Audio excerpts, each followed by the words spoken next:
হলো সেই চারটা মুরগি, যে চারটা মুরগি আমরা কিনেছি।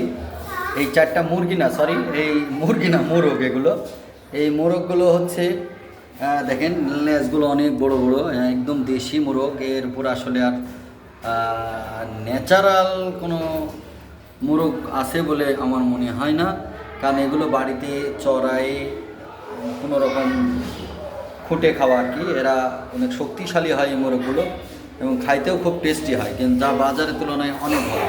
বাজারে এই মোরগ একটা কিনতে গেলে মিনিমাম ওজন লাগতো 1 কেজির উপর করে, কিন্তু আমি এই মোরগগুলো কিনেছি একদম পেটে কিচ্ছু নাই। এদের পেটে দেখেন, পেটে কিছু নাই, খাবার নাই।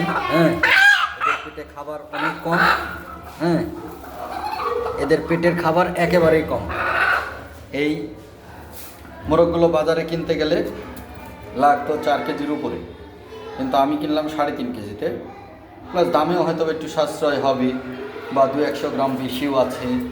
এদিক দিয়ে এই মুরগি কিনতে গেলে এগুলোতে গ্রামে কিনে সুবিধা। এই জন্য গ্রামের মানুষ আসলে কিছু থাক না থাক খাবারটা সঠিক খায় এবং সুশীল খাবারটা খায়। এরা সব সময় খাবারই যত্নবান। আমি আসলে এই কাজটাই করেছি। হ্যাঁ, মুরগিগুলো কিনে আমি অনেক হ্যাপি যে অনেক ন্যাচারাল এবং ভালো মাংস এখান থেকে আমি পাবো। তো ধন্যবাদ সবাইকে, সবাই আমার জন্য দোয়া রাখবেন। পরে আবার আপনাদের সাথে আমার দেখা হবে। আল্লাহ হাফিজ।